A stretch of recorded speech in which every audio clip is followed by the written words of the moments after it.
teamwork, arranging, and community outreach with Susanna Whitney. Stay inspired. Growing up in Papua New Guinea, what was it like living in a third world country? And could you share more about what it was like bartering and exchanging items with the community there? I think it changed a lot even as we were there. The world is, of course, getting smaller and smaller. The village that we worked in, it was very, very remote. They were kind of the low life of the area. So the way that the villages worked was like one village would speak its own language, and it'd be like a couple hundred people, and then the next village a couple miles away would speak a completely different language, and there was no overlap. So we lived kind of on the side of the mountain, and it was really hard for them to grow food. Like the soil was mostly clay, and so they could grow sweet potatoes, they could grow bananas. We ate a lot of bamboo, which, like, who knew you could eat bamboo? And my parents, they made it, everybody there was malnourished. So when you see somebody who's malnourished, their hair is kind of see-through and their bellies are super swollen. And so my parents would bring in, they tried bringing in chickens. The chickens did okay, but the hawks would come and get them. They tried bringing in actually guinea pigs, because they were like, maybe this will work. I think we did ducks. They thought about bringing goats and sheep, but it just wasn't, like, the terrain wasn't good for them.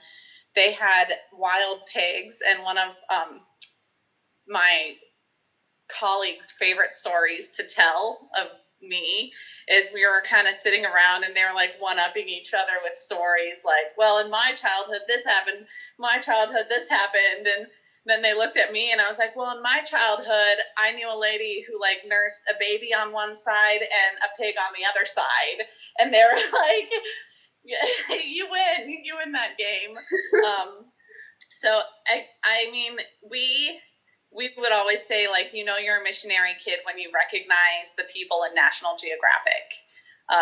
So I guess that was kind of how we lived in the very beginning. Of course, as I grew up, like, women still wore grass skirts, men wore grass skirts and bark, but the churches that supported my parents would send over boxes of clothes.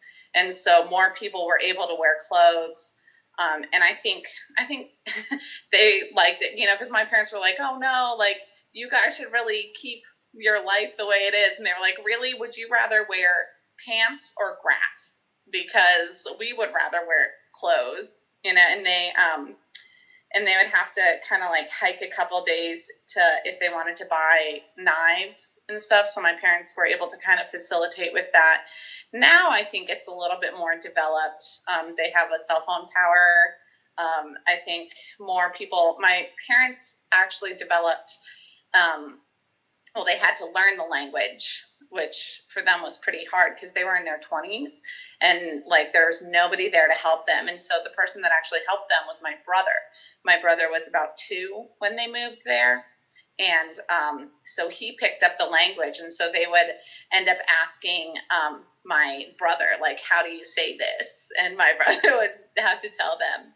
And so then my father is a linguist. And so he developed an alphabet for them. And they started a school. And I think some people ended up going to, I don't know that it's university, but they went on to go get other schooling.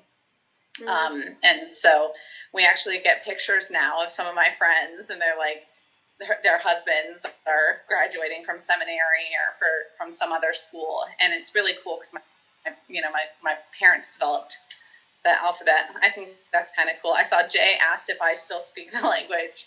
And for some reason, I could not learn the language. Like, everybody there made fun of me because my language learning ability was so bad. But I remember some of it.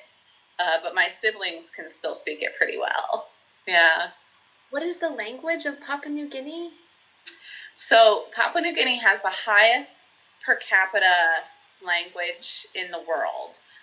So there's a trade pidgin that some people speak, which is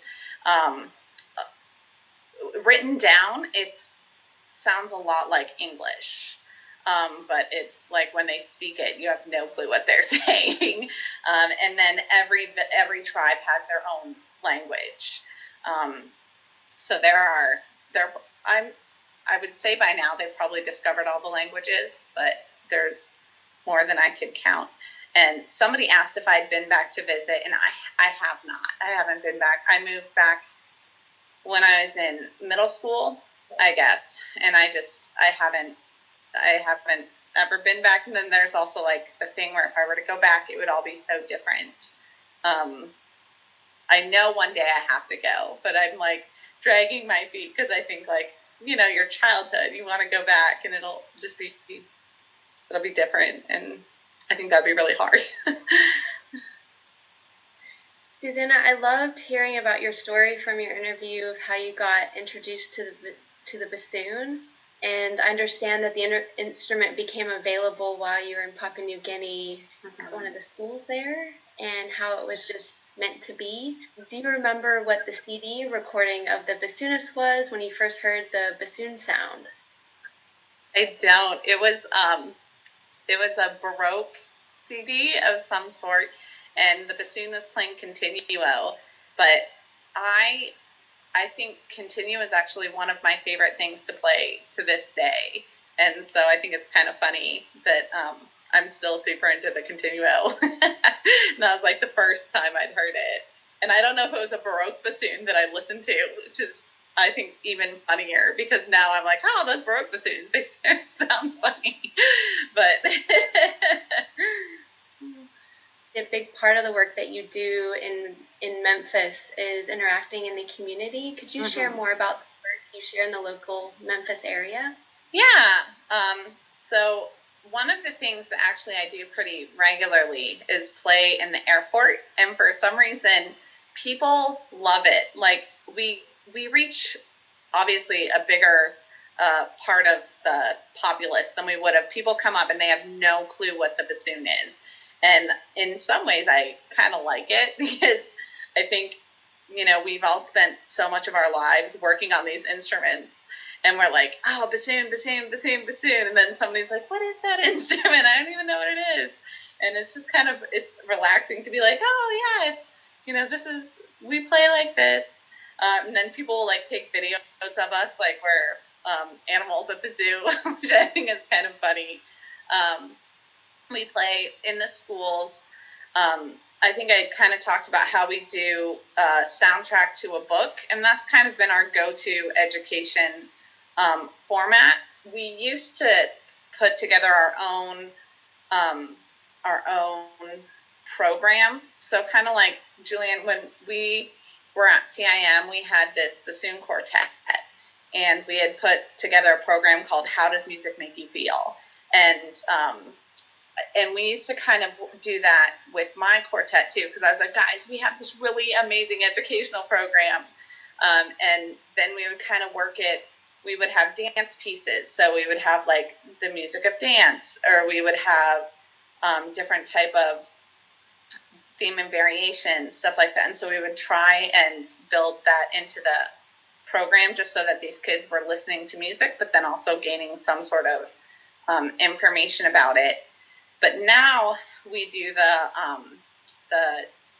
soundtrack to the book, and it is kind of sad that we don't have our own ingenuity, but I think it is helpful because everybody in the orchestra is part of a small ensemble. And so I think there are some ensembles where maybe that's a relief to them, that they can just be like, oh, this is already written for us.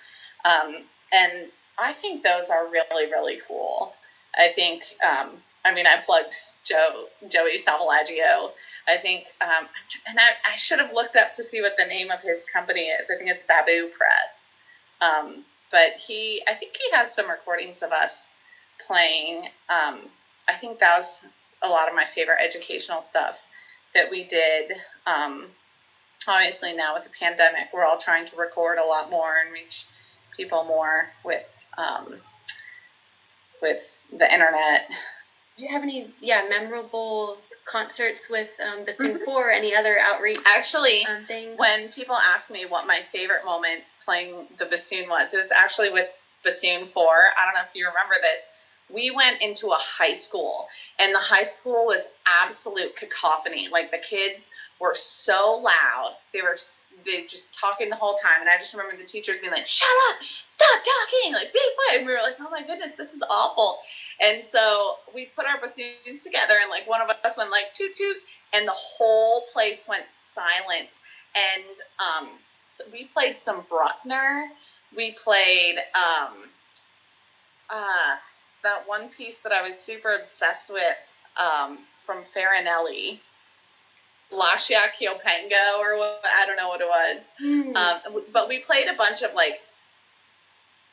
we played medieval music, we played Bruckner, and the whole time the kids were silent. They were dead quiet. And then once we finished, it was cacophony again. They were screaming, and the principal came up to us. Do you remember this? And she said that she had never, ever in her life experienced those kids sitting through something the way they sat through our performance. And I still think about that today. She said just how special it was that they had the opportunity to sit and reflect on their emotions without anything else in the way. And I think about that all the time, especially when I play, I think for schools,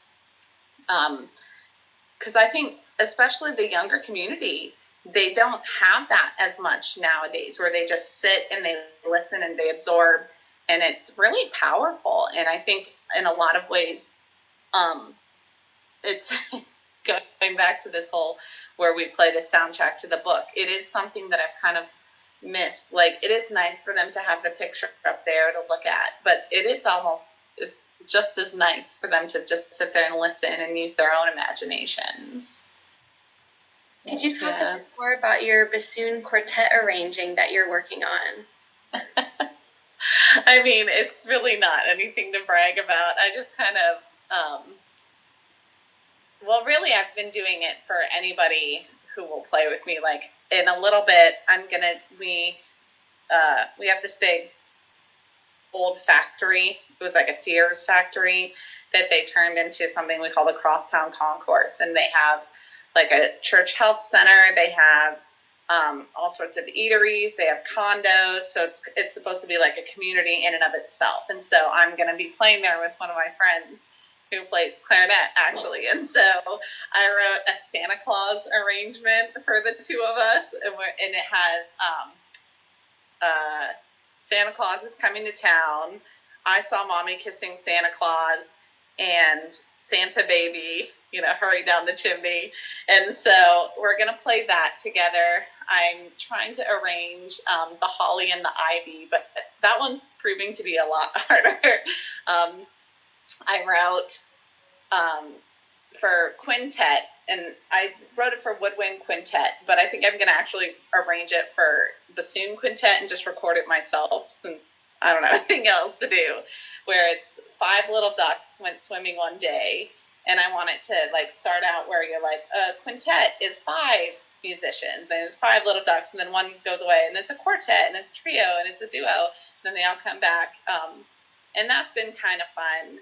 I did Baby Shark for my quartet, but of course, it's been the pandemic, and so we haven't been able to play it, but I'm really hoping that that goes over well with the kids, because when my daughter's friend comes over, she'll say, play Baby Shark, and I pull up the arrangement and I let her listen to it. But I mean, I'm not proud of it. I think it's just how I'm spending my time. Could you share any thoughts and advice on how to prepare for an audition, and how do you practice and prepare orchestral excerpts? Honestly, I feel like my audition win was luck. I think I'm still kind of going back and kind of trying to tweak it. I think for me, the hardest thing is making sure that I have reads that work on the audition day. because reeds, I've always struggled with reeds. I'm a really bad reed maker. But I think really when I think of practicing excerpts, I just, I think, practice the hard things slowly, listen to them in the orchestra. I've started kind of playing along with recordings, just to kind of do it, and I feel like that's been helpful. And I think the hardest thing for me is not getting worked up about an excerpt. I feel like for me the hardest excerpts are Chike 4, because I think like, oh, my D flat's going to start off in a terrible, like the tuning's going to be awful, and then everything else is going to be a mess. And just not worrying about that. I think about when I listen to other instruments play, how little I notice, like when a horn player plays a solo, I'm not sitting there going, oh, that C is so sharp. I just think like, oh, well, was that pretty or not? And we've had, so our flutes and our oboes, we've kind of been changing we had one person retire and then another person leave. And so we've been trying to fill these, we're on a audition freeze right now. So, but we've had people coming in and playing, and it's been really eye-opening for me, because the musicians will come in and they'll say like, oh, this is so hard for me, and they sound great, and I think, how is this hard for you? And I think that's something that I think about when I go into an audition experience, is like the person sitting on the panel is, it's not a bunch of bassoon players who are making sure that those, D to C sharps aren't clicking during the Marriage of Figaro. It's going to be a cello player who thinks, can I play with this? Or like an oboe player, who doesn't, they know how hard it is, but at the same time, it's completely different for them. And I think that's one of the most helpful things. And the other, really, one of the most helpful pieces of advice I got was from when I was growing up. One of the trombone players in the Philly orchestra told me that the committee is rooting for you. They want you to go in and they want you to play and they want it to be perfect so that they don't have to look anymore. And I think about that every time I go into an audition now, like, they want me to do well. Can you share any realizations on reed making or new techniques? I think I've realized not to get so uptight about it, and just, like, you have what you have, and I think that, like, I tried for so long to make John Clauser's reed, and I feel like I killed myself trying to make John Clauser's reed, and I feel like I went from being a player like at this level to a player at this level because I kept on trying to make John Clauser's reed. And now, I think my bassoon's different, my mouth is different, like the orchestra I play with is very different. My orchestra, when I first got the job here, Mayanne Chen was the conductor, and she always wanted me to play louder. Whereas Clauser's reed making style was like, let's play as soft as we possibly can. And Mayanne's like, play louder. So as a result, I just had to be like, you know what? I'm gonna make what I need to make. And I think really the best realization that happened for me was when I had a baby, and I couldn't spend 3 hours every day making reeds. Like, I couldn't have knives lying around. I can't just have like razor blades out where a child can get them. And so I started buying reeds, and it was really helpful to like try all these different styles and realize that I needed something different. And I realized what a bad reed maker I was. And so I don't make my own blanks because I'm a terrible blank maker. All of my blanks leak and they all crack. So I buy my blanks on Etsy, and then I just kind of shave them as I'm like, I actually watch a movie while I do it so that I don't think too hard. Because otherwise I'll be like, I have to scrape 4 times here and 4 times here. And like, for me, that just doesn't work. I just have to scrape it. And now when I'm breaking it in, I turn on a movie and I play scales as I'm watching a movie, and it helps me just kind of chill out And I don't know if it's made me a better bassoon player, but I feel like it's made me a better musician. We have a question submission, and this one's from Kayla from Wichita. And she was just curious, what was the transition of going from a student to a professional musician like for you? I think it was really hard. I think when I first got here, I had so much time on my hands, and I would practice all the time. And I feel like there's really a different mindset. I mean, you and I had kind of talked about this earlier. Like when I got into the Memphis Symphony, I was such an idiot. And I thought, like, the reason why the Memphis Symphony is not like the LA Phil is because the musicians just don't practice 6 hours a day. And that, and I feel like I would say that. And now I look back and I think, like, oh man, nobody punched me in the face for that. Like, why didn't they do that? And I believe in God. And so God saw me and he was like, this girl's a real piece of work. And he gave me a baby. And my baby is a very fiery little girl who demands all of my attention all the time. And I have realized, I think really that was the biggest thing for me, just kind of realizing that the world was so big. You know, as a musician, we see the orchestra world, we see the bassoon, we see the reeds, and all of this is so much a part of our lives. And 99% of the world doesn't even know what a bassoon is. And like, it's just like, it's been nice to think like, this is work. Like music is an art, it's a pastime, it's so wonderful, and I love sharing it, but at the same time, it's just work. And I think going from being a student where I was all bassoon all the time, like, if you want to get anywhere in life, you better practice real hard, to becoming, I feel like, a person with compassion and like a real life view where like there is so much more to life than Brahms. You know, like Brahms did a really good job of capturing elements of life. He did a really good job of making it so you can pour your heart out. But in the end, like, the thing that makes my world go round is hanging out with my kid and, you know, doing fun things. And I think that was the biggest transition, was just realizing how small the bassoon is in the world. And it's such a freeing thought. Do you have any tips on how to grow yourself entrepreneurially? I think so. I mean, I told you this as well.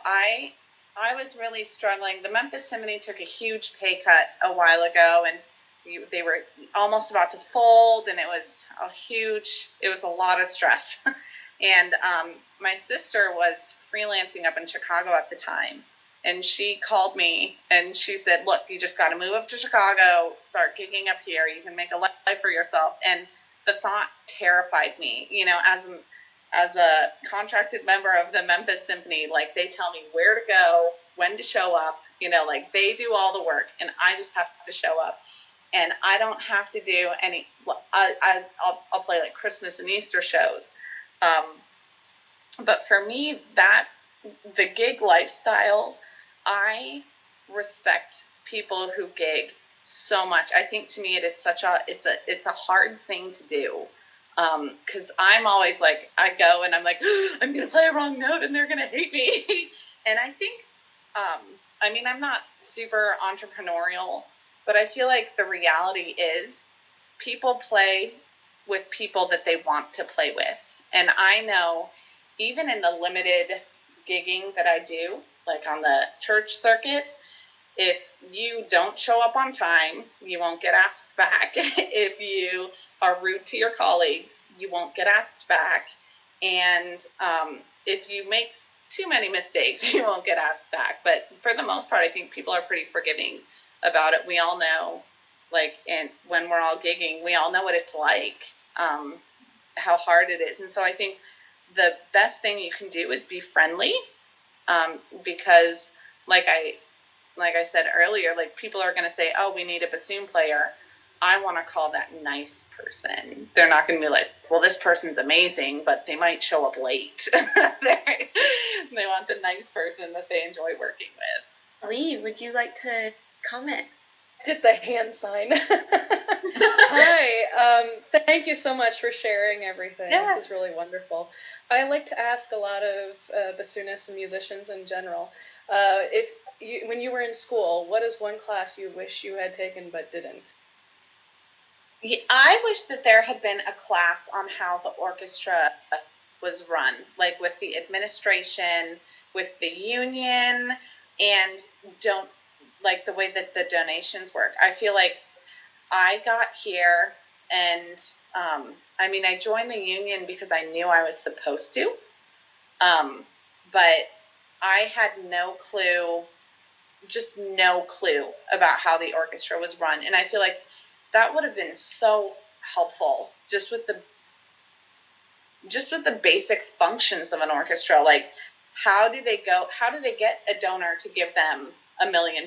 Like, what is that process? And why is it that it seems like it's the musicians against the administration? Like how did that happen? What is the history there? Because I feel like until you can find a way for them to jive, I feel like that's honestly, when I think about my orchestra, for a very long time, I feel like there was a struggle there. And I think it's gotten better. We've kind of had a huge shift in who's running the orchestra and personnel from the orchestra. And so I think my job has actually gotten a lot easier in the past few years in that respect. But I still wish, like, I've thought of going back and just taking an orchestral administration course, just because what happens in that office? I don't know. So Michael says, many of my students are taking these classes or minor or even changing their major in arts administration. Lee has taught these classes. They were as enlightening to teach as they were to learn from. What is something new that you've learned recently? Such an old fart stuck in my ways. Honestly, I think the newest, like, bassoon-wise, is actually the Weissenborn etudes. Like, the concert studies, I'd never played them before. And then, well, actually, another new thing that I learned was I learned how to play the Earl King on the bassoon for Halloween. I recorded it for my family, and I think at one point I go,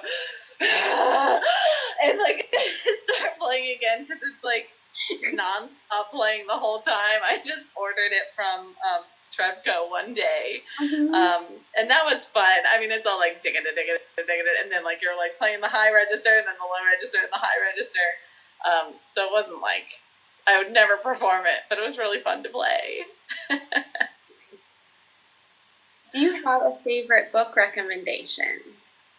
Yes, I do. So my daughter's name is actually Valentine, and I got her name from the book The Count of Monte Cristo. But it has to be the unabridged, because everybody thinks that The Count of Monte Cristo is about revenge.